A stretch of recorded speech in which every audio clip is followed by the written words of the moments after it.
विभूति सिंह जी, दिल्ली से। राधे राधे माँ। राधे राधे महाराज जी। महाराज जी, क्या अध्यात्म के रास्ते में जाने के लिए अपनी सांसारिक इच्छाओं को मार देना चाहिए, जैसे धन प्राप्ति, बच्चों की अच्छी पढ़ाई देने के लिए नहीं इच्छाएं आती हैं? नहीं नहीं नहीं, ऐसा कहाँ लिखा है? ऐसा कहीं लिखा नहीं है, ऐसा कहीं उपदेश नहीं। जो उपदेश दे ऐसा वो ठीक नहीं। धन कमाना है लेकिन धर्म से युक्त होकर कमाना है, पाप कर्म करके नहीं। बच्चों को पढ़ाना है लेकिन उनको आदर्श की शिक्षा देनी है।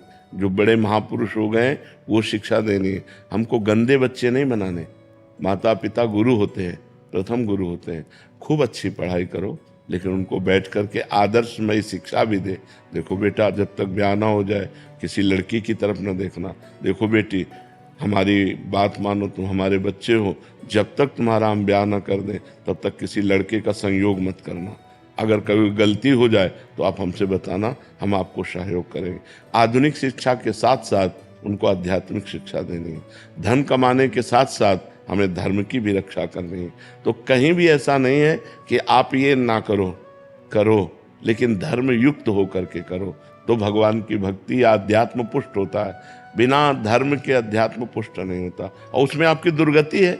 आपका हृदय जलेगा, आपका मन अशांत होगा, बात खुल जाएगी, समाज में निंदा होगी।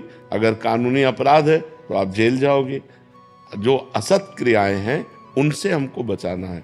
आधुनिक पढ़ाई असत क्रियाओं से नहीं बचा सकती। अध्यात्म के बिना आधुनिक पढ़ाई असत क्रियाओं से नहीं बचा। देखो ना बच्चे पढ़े लिखे क्या कर रहे हैं, देखो ना बच्चियां कितनी पढ़ी लिखी हैं। मतलब परिणाम तो सोचना चाहिए कि अब जो मैं कर्म करने जा रही हूं इसका परिणाम क्या होगा। जब तक अध्यात्म क्या है, ये आपको परिणाम सोचवाता है। जो आधुनिक पढ़ाई है परिणाम नहीं सोची, वर्तमान की क्रिया केवल सोचती है। और जो अध्यात्म है, यार मैंने ऐसा किया तो फिर ऐसा भी हो सकता है, ऐसा भी हो, नहीं ऐसा नहीं करूंगा। वो परिणाम सोचकर भयभीत होकर बच जाएगा अध्यात्मवान। मान लो अध्यात्मवान को कुसंग हुआ तो परिणाम सोचेगा, इसका परिणाम क्या हो, अरे नहीं भाई ऐसा नहीं, समाज क्या कहेगी, नहीं नहीं ऐसा नहीं। और जो अध्यात्मवान नहीं है फिर वो ऐसे चोरी, हिंसा, पाप कर्म और ये सब गंदे आचरण करने लगते हैं। तो हमें लगता है आधुनिक पढ़ाई के साथ साथ बच्चों को अध्यात्म शिक्षा भी देनी चाहिए, और धन कमाने के साथ साथ धर्म की रक्षा करनी चाहिए। धर्मयुक्त धन एकत्रित करना चाहिए। कोई भी अधिकारी आएगा तो आपको भयभीत नहीं होना पड़ेगा, क्योंकि आपके पास हिसाब है, और आएगा ही नहीं कोई। धर्म से चलने वाले के पास कोई नहीं आता है, आप पक्की समझ लेना। क्योंकि उसको इतना होता ही नहीं है, वो अपने परिवार का पोषण करके किसी तरह जी रहा है, लेकिन वो शांति से जी सकता है। और ये जितने अधर्म के हैं, जब इनकी पोल खुलती है तो इनकी दुर्दशा हो जाती है। पैसा जाता है, स्वयं जेल जाते हैं, समाज में बेइज्जती होती है। इसलिए घूस न ले, अधर्म का धन न ले, बेईमानी न करे, ईमानदारी से धन कमावे और नाम जप करे भगवान का, और अध्यात्म में अपने परिवार को चलावे। बहुत से ऐसे गृहस्थ हैं, धन्य है इनकी गृहस्थी। सुबह से पूजा पाठ पूरे घर में शुरू, बच्चे भी पूजा में बैठते हैं और स्कूल जाते हैं, खाना पीना सब पवित्र, उनका माता पिता उनको शिक्षित किए हुए हैं अध्यात्म से। अब आज का वातावरण तो धीरे धीरे गिरता चला जा रहा है। तो आज जो अध्यात्म विहीन बुद्धि है वो कैसे गलत गलत निर्णय दे रही है। मतलब बच्चे तो माता पिता की गोद में सुरक्षित हैं। एक बार पिता अविश्वासी हो जाए तो माता ऐसी होती, कुपुत्रो जायते क्वचिदपि कुमाता न भवति। माँ अपनी जान दे देगी लेकिन अपने बच्चा और बच्ची का अहित नहीं होने देगी। ये प्रसिद्धि है, शास्त्र में लिखा है कि कुपुत्रो जायते क्वचिदपि कुमाता न भवति। पुत्र तो कुपुत्र हो सकते हैं लेकिन माता कभी कुमाता नहीं हो सकती। और अध्यात्म विहीन माताएं आज क्या कर रही हैं, ये जो आज हमारे समाज में मानसिकताएं फैल रही हैं, ये अध्यात्म विहीन मानसिकता है। अगर हम अध्यात्म विहीन रहेंगे तो ऐसी हमें बुद्धि आदेश करेगी, जो गलत कार्य हो जाएंगे, हमें जेल मिलेगी या नरक मिलेगा, और अशांति रहेगी, दुर्गति हो जाएगी। तो हमारा अध्यात्म ये नहीं सिखाता कि आप धन न कमाओ, ये नहीं सिखाता कि आप पढ़ो लिखो नहीं। अगर हम पढ़े लिखे ना होते तो हम आपको क्या सुनाते। मान लो हमको ककाहरा मात्रा का ज्ञान हुआ तभी तो हम वेद शास्त्र पुराण पढ़े, अगर नहीं तो हम कैसे आपको सुना पाते। आधुनिक पढ़ाई ही तो अध्यात्म में हमारी प्रगति करवाई। अगर आधुनिक पढ़ाई ना होती, काका गागा ना पढ़े होते, तो हम अध्यात्म में क्या पढ़ पाते। तो आधुनिक के साथ साथ अध्यात्म, अध्यात्म के साथ साथ आधुनिक, तो इस जरूरी है। ऐसा हमारा शास्त्र आदेश नहीं करता कि आप धन न कमाओ या आप बच्चों को पढ़ाओ नहीं, ऐसा नहीं। भारती देवी जी राजस्थान से। महाराज जी आपके चरणों में प्रणाम। महाराज जी 15-16 साल पहले जीवन में भक्ति महारानी की ऐसी कृपा हुई कि निरंतर नाम श्वासों श्वासों पे चलने लगा। राग द्वेष तो मानो सर्वथा अभाव हो गया। चलती थी तो ऐसा लगता था मानो धरती से 4 कदम ऊपर चल रही हूँ। पता नहीं क्या हुआ महाराज जी, भागवती का अपराध बना या साधन का रस ही चले गया महाराज जी, कपूर की तरह उड़ गया। नहीं, इसके एक ही कारण है। दूसरा कारण किसी महत् पुरुष का अपराध बन जाना। नहीं, साधना में विक्षेप आता है। जैसे हमारा गलत संग हो गया, खान पान बिगड़ गया, तो 2-4 दिन विक्षेप आएगा, रुकेगा नहीं। अगर रुक गया तो कोई महत अपराध बन गया। नहीं तो भजन में बहुत बड़ी पावर होती है। जैसे हमसे कोई गंदा काम बन गया तो 2 दिन 3 दिन हमारा हृदय जलेगा और भजन में विक्षेप पड़ेगा और फिर चल पड़ेगा। जैसे हमारा भोजन गलत हो गया, 1 दिन आज पाया और कल तक हमारे विक्षेप पड़ता रहेगा, फिर ठीक हो जाएगा। लेकिन हमने किसी संत की निंदा कर दी, वैष्णव अपराध बन गया, वो फिर आपको हावी कर देगा, वो आपके भजन को रोक देगा। तो आप देख लो किसी संत वैष्णव का कोई अपराध बन गया हो, अंदर से मानसिक आगा आपने सोचा हो, किसी की निंदा की हो किसी संतों के प्रति, क्योंकि फिर ऐसे नहीं होता। सोचने से ही ऐसा होगा। हाँ, संतों के प्रति ऐसा नहीं बोलती हूँ कि भगवान मेरे मन वचन कर्म से कोई अपराध हुआ तो आप क्षमा कीजिए प्रभु। हाँ बिल्कुल, और आपके चरणों में मेरी प्रीति हो जाए। हाँ बिल्कुल। आज से आप ध्यान करो, आज से आप जप शुरू करो, भजन करो और रोज प्रातः काल उठकर समस्त संत भगवान की जय बोलो, समस्त संत भक्त वैष्णव की जय और सबको नमन। और जाने अनजाने में जो कोई गलती हो गई सो क्षमा करो। आज से फिर भजन शुरू करो, ठीक है। हाँ, भजन। सचिन गर्ग जी, श्री हरिवंश महाराज जी। गुरुदेव आपके चरणों में कोटि कोटि प्रणाम। गुरुदेव, इंसान काम क्रोध लोभ मोह से तो जीत सकता है परंतु ईर्ष्या से नहीं जीत सकता। नहीं, ऐसा कैसे, ऐसा कैसे? अगर ईर्ष्या से न जीत पाए तो कोई भगवान से ही न भगवान को ही न प्राप्त हो पाए। ईर्ष्या कब होती है? जब हम व्यक्ति देखते हैं और हम भगवान देखते हैं। अगर तो भक्त तो वही है जो सर्वत्र सिय राम में सब जग जानी, करो प्रणाम जोरी जुग पानी। सच्ची भक्ति जब आएगी तो सामने अपना भगवान नजर आएगा। जब भगवान नजर आएगा तो ईर्ष्या किससे होती? ईर्ष्या का मतलब होता है ये मेरे से आगे बढ़ा जा रहा है, मत्सर, उसको शास्त्रीय भाषा में कहते हैं मत्सर, मत्सरति, मेरे से आगे बढ़ा जा रहा है पढ़ाई में, दुकानदारी में, धन में, किसी भी बल में, तो हमें ईर्ष्या हो जाती है उससे। हमारे पड़ोसी दुकानदार ज़्यादा ग्राहक आते हैं, ईर्ष्या हो जाएगी। तो ये ईर्ष्या जन साधारण के अंदर होती है, भक्त के अंदर नहीं होती। अगर मिटे ना तो भगवती प्राप्ति ना हो, एक भी दोष नहीं रह जाता, सब दोषों से रहित, तब वो भगवान को प्राप्त होता है। भगवान निर्दोष ब्रह्म है, तो जब तक जीव में एक भी दोष रहता है तब तक भगवत प्राप्ति नहीं होती। जब पूर्ण निर्दोष हो जाता है तब, ऐसे कहा है संतों ने, कंचन तजना सहज है, सहज तिया का ने, मान बड़ाई ईर्ष्या दुर्लभ तजना ए। बोले मान बड़ाई और ईर्ष्या त्याग करना बहुत कठिन है, लेकिन ये तो नहीं कहा कि असंभव है, त्याग ही नहीं जा सकती, ऐसा नहीं कहा, कठिन है। मेरे से आगे बढ़ा जा रहा है, इस बात में बड़े बड़े साधकों में भी ईर्ष्या हो जाती है, लेकिन जब सामने हम भगवान देखेंगे तो ईर्ष्या नहीं होगी। मेरे भगवान सब रूपों में विराजमान है। अगर भक्ति है तो ईर्ष्या मिट जाएगी, और भक्ति नहीं तो काम क्रोध ही नहीं मिट पाएंगे। काम क्रोध कोई छोटे मोटे शत्रु है क्या? ये तो बहुत भयानक शत्रु है, बड़े शत्रु है, पूरा विश्व को परास्त किए हुए हैं। काम क्रोध लोभ मोह मद मत्सर, मत्सर को ही ईर्ष्या कहते हैं। षड विकार में ये आती ईर्ष्या, मत्सर जो है उसी को ईर्ष्या कहते हैं। काम क्रोध लोभ मोह मद और मत्सर, आखिरी में सबसे ईर्ष्या आई है, मत्सरति, मेरे से आगे निकला जाता है, इसे ईर्ष्या कहते हैं। समझ रहे हो ना? तो असंभव नहीं है लेकिन कठिन है। जैसे ये काम आदि विकार हैं, आप कहते हो छोड़ो तो छोड़ के दिखाओ, असंभव नहीं है पर बहुत कठिन है। आप देखो ना, सब विचार करके देखो, क्या सबको ज्ञान नहीं है गलत है और कर रहे हो, गुलामी सह रहे हो, काम के गुलाम हो, काम के विजेता थोड़ी हो। काम के विजेता हो जाओगे तो भगवान को प्राप्त कर लोगे। काम ही सबसे बड़ा शत्रु है। भगवान ने गीता जी में कहा कि काम रूपी दुश्मन को मारो। काम माने कामना, कामना से ही ईर्ष्या पैदा होती। ईर्ष्या का मूल क्या है? काम। काम माने कामना, वासना, इच्छा। अगर हमारी इच्छा ही नहीं है, कोई हमें कोई चाहत ही नहीं है, तो ईर्ष्या भला होगी किसी से? हमारी चाहत के खिलाफ कोई आगे निकला जा रहा है तो ईर्ष्या हो जाएगी। और भगवान की जो भक्ति होती है वो चाह मिटा देती है। चाह मिटी, चिंता मिटी, मनुआ बेपरवाह। और जिनको कछु न चाहिए वो साहन के साह। जाहि न चाही कमो कछु, तुम सन सहज सने, बसो निरंतर तासुर सो राउर निज के। तो ईर्ष्या त्यागना कठिन है, असंभव नहीं। संभव है, उसको त्यागा जा सकता है। विक्की कुमार जी।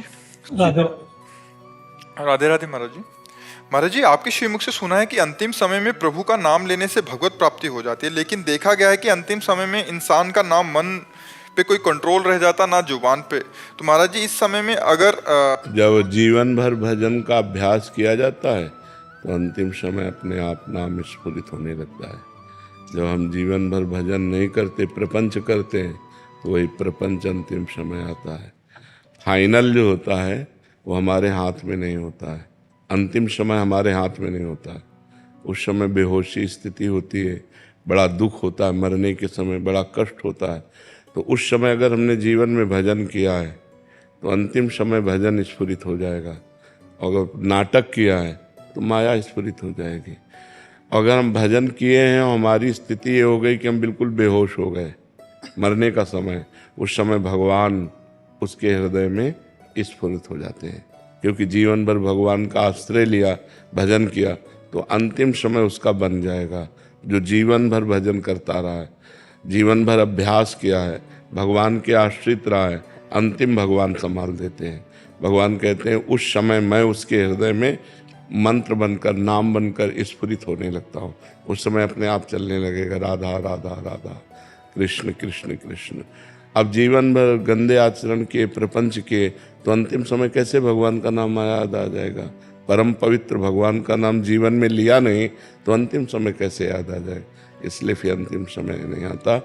वही फोटो खींचती है, जैसे अपने खींचो ना, तो जैसी आकृति होगी वैसे ही। तो उस समय जैसे आपका कर्म आपको सुअर बनाना है तो आपके चिंतन में वही आ जाएगा और आप अगला जन्म सुअर का बनेंगे। आपको प्रेत बनना है तो आपके दिमाग में वही आ जाएगा। अंतिम समय वही चलेगा और वही आपकी दुर्गति हो जाएगी। आपको भगवान को प्राप्त होना है तो अंतिम समय भगवान याद आ जाएंगे, भगवान को प्राप्त हो जाएगा। तो जीवन भर इसीलिए अच्छे आचरण किए जाते हैं, भजन किया जाता है कि हमारी मृत्यु सही हो, हमारी मृत्यु का समय भगवान का स्मरण हो जाए, इसीलिए भजन किया जाता है। पूर्व में तो बहुत सारा पाप किया मैंने, लेकिन आपके कृपा से तो बहुत जीवन में बदलाव आ गया जी। अब सारा पापाचरण छोड़ दिया हूँ जी। बस अब ना आपकी कृपा से बस जीवन बदल रहा है। हाँ, खूब नाम जप करो तो पीछे का पाप भी नष्ट हो जाएगा, आगे पाप होने की संभावना नहीं रहेगी। खूब नाम जप करो, कोई गलत आचरण ना करो, तो पीछे के जितने पाप हैं वो सब भस्म हो जाएंगे, वो भोगना नहीं पड़ेगा। नाम जप के प्रभाव से सब नष्ट हो जाएंगे। जी। डॉक्टर आशीष जी वृंदावन से। राधा वल्लभ। राधे राधे महाराज जी, आपके चरणों में प्रणाम। महाराज जी, संविधान में 22 भाषाओं की मान्यता है, आप केवल एक भाषा हिंदी में ही बोलते हैं। यदि केवल भारत देश का ही सुधार किया जाए, नए बच्चे को अध्यात्म की शिक्षा दे, तो हिंदी भाषा क्षेत्र के बच्चों के अलावा अन्य भाषा क्षेत्र तक आपकी बात पहुंचनी चाहिए। महाराज जी, आप इसका समाधान। अब हम क्या करें यार, भारत में पैदा हुए, हिंदुस्तान में, और हमारी मातृभाषा हिंदी है, और हम हिंदी भाषा में और हमारी मातृभाषा में इस बहुत पवित्र भाषा है, ये बहुत मंगलमयी भाषा जो हिंदी भाषा है। संस्कृत और हिंदी, इन दो भाषाओं का हमें ज्ञान है। संस्कृत में जैसे आप बात करो तो हम समझ जाएंगे कि आप क्या बात कर रहे हैं, संस्कृत के श्लोकों का और हिंदी। इसके अलावा अंग्रेजी में आप जैसे बात करो तो हम मुंह देखते रहेंगे, तो हमें पता नहीं क्या है। हाँ, कुछ शब्दों का ज्ञान है जो बोलचाल भाषा में बोले जाते हैं ना। हाँ, कुछ जैसे अटैक, माया तभी अटैक करेगी जब आपको, तो अब ऐसे कुछ शब्द है जो मिश्रित है उनमें। इस पॉइंट को आप नोट कीजिए। तो पॉइंट अंग्रेजी से तो कुछ ऐसे शब्द है जो अंग्रेजी के आ जाते हैं, बकाया अंग्रेजी का ज्ञान है। जब तकनीक का सहारा नहीं ले सकते महाराज जी इसमें? अरे तकनीक तो बेईमानी कर रही है आजकल, नहीं कर रही है। किसी की भी आवाज से किसी को कुछ भी बुलवा दे। एक हमको हमारा ही वीडियो दिखाया कि दीपावली आ रही है, आप ये लीजिए, आप ये लीजिए तो आपको बड़ा शुभ होगा। हमने कब बोला? तकनीकी से सब बुलवाया जाता है। लिखित को तो आ सकता है महाराज जी, जैसे हिंदी में आपका कोई एक वाणी है ब्रह्मचर्य के ऊपर है, तो उसको हम अलग अलग भाषाओं में बदलाव कर सकते हैं महाराज जी। बट आपकी भाषा का फिर मिसयूज होएगा महाराज जी। हम एआई के माध्यम से कर सकते हैं, बट उसको इतनी सारी भाषाओं में, अच्छा उसमें ऐसा है कि महाराज जी जो लिखो वही बोलेंगे आप, उसमें सॉफ्टवेयर में जैसा लिखेंगे या जैसा उसको पढ़ाया जाएगा वैसा ही बोलेंगे। अच्छा, फिर वो अन्य उसका दुरुपयोग कर सकते हैं, इसलिए महाराज जी एआई के माध्यम। तो लोग कुछ का कुछ भी मतलब अपनी बात को रख रहे हैं महाराज जी। वो बहुत सारे आजकल वीडियोस आ रहे हैं, कुछ मतलब आप प्रचार प्रसार कर रहे हैं कि ये पानी पिए तो बहुत अच्छा होगा आपके लिए। हाँ, तो हमें लगता है कि अगर हमारे हिंदुस्तानी सुधर जाए तो इतना ही हमारा बहुत बड़ा बाबा जी बनना सार्थक हो जाएगा। तेलुगु, मलयालम, बहुत भारत की बहुत भाषाएं जहाँ की जरूरी है आपकी वाणी को पहुंचना, तो उनको वहाँ कन्वर्ट करके भले भेजा जाए। हाँ, या ऐसा करें तो संत भगवान ने प्रश्न किया कि केदारनाथ से आए हैं महाराज जी कि बहुत भीड़ इकट्ठा होती है जिससे अपवित्रता बढ़ती है, तो इसका क्या उपाय है? तो पहली बात तो हम धन्यवाद देते हैं कलयुग को कि इस कलिकाल में लोग वृंदावन धाम, केदारनाथ, बद्रीनाथ कहीं भी जाना चाहते हैं। ये बड़े सौभाग्य का विषय है, जाना चाहिए, क्योंकि भगवान के ये परम प्रिय मंगलमय स्थानों में जाने से हमारी अपवित्रता नष्ट होती है, हमारे हृदय में पवित्र ज्ञान होता है, भक्त और भगवान के प्रति श्रद्धा प्रकट होती। जाना चाहिए, पर कैसे जाना चाहिए? बात यह है, हमारे को भगवद यात्रा कर रहे हैं, पहले दिमाग में ये बात ध्यान रखनी चाहिए। कोई भी संसारिकता, जैसे पति पत्नी के संबंध है, गर्लफ्रेंड बॉयफ्रेंड, पिकनिक मनाना या इधर उधर इंद्रियों का दुलार करना, ये बात नहीं होगी। इससे घोर पाप की प्राप्ति होगी। जैसे आप यहाँ कोई संसार में पाप हो जाए और आप वृंदावन धाम आए, केदारनाथ गए, बद्रीनाथ गए, तो आपके पाप नष्ट हो जाएंगे, क्योंकि परम पवित्र स्थान में ऐसी क्षमता है। लेकिन वहाँ पाप कर लिए आप, तो अब त्रिभुवन में कहाँ जाओगे? जहाँ आपको निष्पाप होने का स्थान भगवान ने बनाया है, यहाँ जब तप करोगे, व्रत उपवास करोगे तो तुम्हारा मंगल होगा। तीर्थों में उपवास करना चाहिए, चाहे भले एक दिन उपवास करे, खान पान का संयम रखे और ब्रह्मचर्य से रहे। भले एक दिन रुको, 2 दिन रुको, लेकिन ब्रह्मचर्य से रुको। ये पिकनिक मनाने वाला माहौल कि चलो बड़े पहाड़ हैं, बड़ा दृश्य मनोरम है, हम चलकर अपनी काम भावनाओं को और विकास दें, ये विनाश का कार्य होगा, ये पवित्र कार्य नहीं होगा। पूर्व में गांव से जब कोई बद्रीनाथ केदारनाथ जाता था तो वो बोलता था, तुम क्या समझते हो हम केदारनाथ हुआ है, क्या झूठ बोलेंगे? मतलब वो इस बात को साक्षी देते थे कि हम झूठ भी नहीं बोल सकते, क्योंकि हम केदारनाथ हुआ है, हम बद्रीनाथ हुआ है, हम भगवान के दर्शन करके आ गए, तो अब हम झूठ भी नहीं बोल सकते। और आजकल लोग गाड़ियों में जाते हैं, होटल बुक करते हैं और गंदी बातें करते हैं, सो ठीक नहीं है। जाना तो ठीक है, लेकिन ऐसे जाना ठीक नहीं कि पिकनिक मनोरंजन अपने मनाने के लिए आप वहाँ जाओ तो घोर पाप हो जाएगा और उसका निस्तरण नरक में ही होगा, फिर नरक भोगना पड़ेगा। इसलिए ऐसे लोग तो जाएं मत। जिनको विलासिता करनी है वो लोग जाएं, जो तप करना चाहते हैं, जो भजन करना चाहते हैं, जो उपवास करके अपने पापों का नाश करके भगवान के प्रति बढ़ना चाहते हैं, उनको जाना चाहिए। और ये जो लोग विलासिता के लिए जाते हैं, हम कहते मत आओ, क्योंकि यहाँ पाप कर लोगे तो कहाँ जाओगे? अब बड़े बड़े होटल बने, होटल बुक किए और बम्बई कलकत्ता की जैसी विलासिता करते हैं और पाप करके फिर यहाँ से चले जाते हैं, तो उनको कहाँ सुख शांति प्राप्त होगी? तो हम ये विनय करते हैं सबसे कि जैसे धामों में तीर्थों में, भगवान के पवित्र स्थानों में जाया जाता, वैसे बनकर जाओ। गंदी बातें करने मत जाओ। गंदी बातें करना है तो अपना घर अच्छा है, क्योंकि जब कभी तुम्हारी सद्भावना बनेगी, चलो केदारनाथ चलते हैं, बद्रीनाथ, तो आप पवित्र हो जाओगे। लेकिन वहाँ यदि पाप किए तो कहाँ पवित्र होगे? दुनिया में कौन सा स्थान है जो इन पवित्र स्थानों में, भगवत धामों में पाप करने के बाद आप पवित्र हो सको? इसलिए ये भीड़ तो हम प्रणाम करते हैं, कम से कम कलयुग में लोग संतों के प्रति या भगवान के, नहीं तो कहा गया मंदिर सूने सूने होंगे, भरी रहेंगी मधुशाला,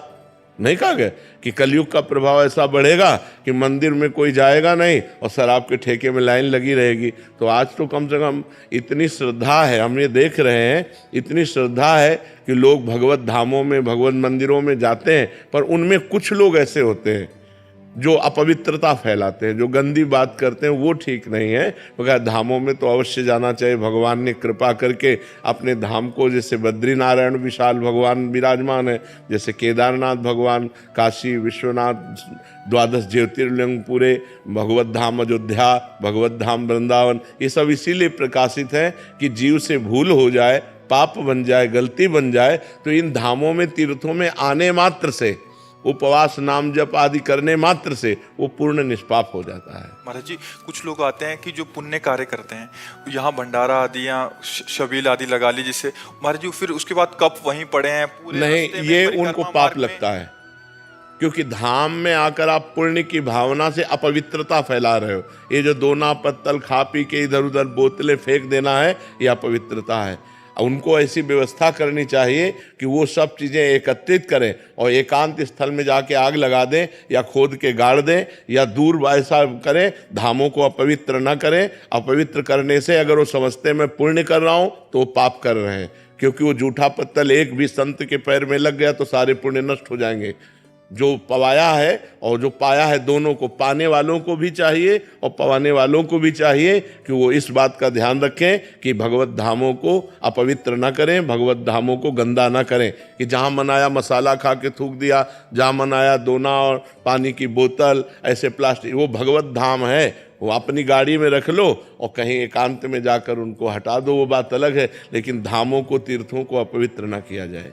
महाराज जी, हाँ, हम सेवा कार्य क्या करें? धाम में जब आए तो क्या कोई सेवा करनी चाहिए? सबसे पहली सेवा है कि आप धाम को गंदा मत करो, ना इंद्रियों की विलासिता के द्वारा और ना कोई बाहरी आचरण के द्वारा। और दूसरी सेवा यह है कि खूब नाम जप करो, धाम में आकर ग्रंथों का पाठ करो, एक दिन, कम से कम एक दिन उपवास करो, और जिस तीर्थ में आए हो वहाँ तीर्थ की महिमा सुनो, उसके अनुसार वास करो, तो ये धाम की सेवा हो जाएगी, तुम्हारा मंगल हो जाएगा, तुम्हारा पवित्र हो जाएगा, जीवन तुम्हारा सुखमय हो जाएगा। नहीं तो लोग धाम में जाते, अब जैसे पाप की भावना है और आप जा रहे हो तो हो सकता है आप दर्शन ही ना पाओ। तो अगर भाव से जाओगे तब तो मंगल होगा, अगर भाव से नहीं जाओगे तो इन्हीं धामों के जाने से आपका मंगल हो जाएगा। इसलिए आप अपनी धाम की सबसे बड़ी पवित्रता को ये है कि आपके द्वारा कोई अपवित्र आचरण, आपके द्वारा अपवित्र किया न हो तो धाम की सेवा बन गई।